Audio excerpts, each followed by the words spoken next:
Disse o Senhor a Noé: entra na arca, tu e toda a tua casa, porque reconheço que tens sido justo diante de mim no meio desta geração. Gênesis 7:1.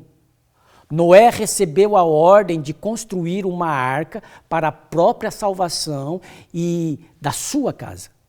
Declara-se: Noé era homem justo e íntegro entre os seus contemporâneos. E também se declara que Noé andava com Deus. Gênesis 6:9. Noé não parou para perguntar: o que pensarão de mim os habitantes do mundo se eu começar a construir esse barco em terra seca? Cria exatamente naquilo que Deus lhe dissera e começou a obra segundo a luz e o plano que Deus lhe havia apresentado. Precisou empregar muitos carpinteiros para ajudá-lo nessa grande obra de construção. E muitos desses houve que foram crentes naquele tempo. Mas a maior parte do mundo antediluviano era constituída por descrentes. E estes zombaram muito de Noé. Ridicularizaram a ideia de se construir um grande navio em terra seca. A superfície da terra era muito semelhante à do tempo em que Deus a criara, embora algumas mudanças tivessem ocorrido. Contemplavam as altaneiras árvores e as maravilhosas coisas que Deus criara no mundo natural e diziam: é impossível que Deus destrua essas coisas. A visão de seus olhos e os sentidos causavam uma impressão maior sobre os habitantes do mundo antediluviano do que a mensagem do céu. E Noé ali permaneceu em sua fiel integridade como testemunho àquela geração. Abel, Enoque e Noé foram homens representativos em sua época aos habitantes do mundo antigo. Todos haviam sido testados quanto à lei de Deus.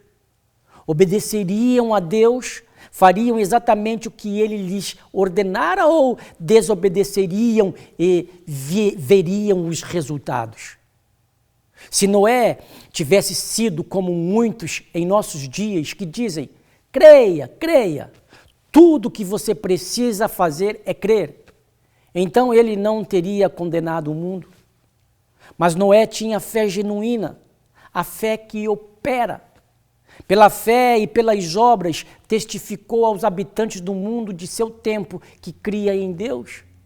Tivesse ele retrocedido para dizer: não posso construir essa arca, afinal serei considerado louco se construir um navio em terra seca, não teria exercido influência alguma sobre eles para o bem.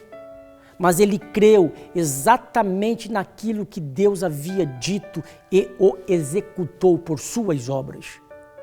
Consideraram-no insano, riram e zombaram dele, mas ainda assim continuou Noé a obra de construção da arca segundo a orientação de Deus. Quando a última mensagem de Noé foi dada àquela era degenerada, enquanto se punha ele diante do povo, dando sua advertência, deram-lhe as costas para ridicularizá-lo.